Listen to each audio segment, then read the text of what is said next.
નમસ્કાર મિત્રો, ગુજરાતની સુપરસ્ટાર સિંગર અને ચાર બંગડીવાળી ગીતથી ફેમસ થયેલ કિંજલ દવે જીવનના નવા અધ્યાયની શરૂઆત કરી છે.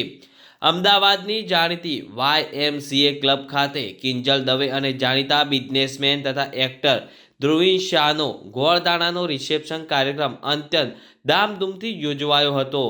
આ પ્રસંગે રાજકીય મહાન ભાવો અને સંગીત જગતના સિતારાઓ અને સમાજના અગ્રણીઓએ હાજરી આપીને આશીર્વાદ પાઠવ્યા હતા. કિંજલ દવે પોતાની સગાઈની સત્તાવાર જાહેરાત સોશિયલ મીડિયા પર એક સુંદર વિડીયો શેર કરીને કરી હતી, જેના રિસેપ્શનમાં તેમણે ગુડ્સ પ્લાન લખ્યું હતું. આ સમાચાર બહાર આવતા જ લાખો ચાહકો ખુશીની લહેર દોડી ગઈ હતી. અગાઉ પવન જોશી સાથેની સગાઈ તૂટ્યા બાદ આશરે 2 વર્ષ બાદ કિંજલ અને ધ્રુવીન શાહના રૂપમાં પોતાનો જીવનસાથી પસંદ કર્યો છે.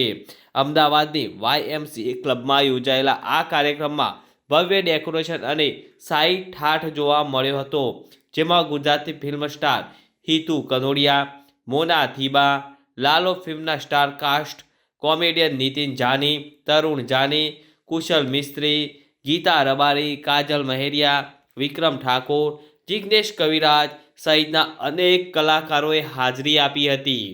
કિંજલ દવેના મંગેતર ધ્રુવીન શાહ એક સફળ બિઝનેસમેન હોવાની સાથે અભિનેતા પણ છે. તેઓ ગુજરાતી કન્ટેન્ટ માટેની લોકપ્રિય એપ્લિકેશન જોજો એપના ફાઉન્ડર છે. વર્ષ 2017માં તેમણે રશ્મિ દેસાઈ સાથે ફિલ્મ સુપરસ્ટારથી એક્ટિંગમાં ડેબ્યુ કર્યું હતું. તેઓ એક પ્રતિષ્ઠિત બિઝનેસમેન ફેમિલીમાંથી આવે છે અને લાંબા સમયથી કિંજલ દવે સાથે રિલેશનશિપમાં હતા.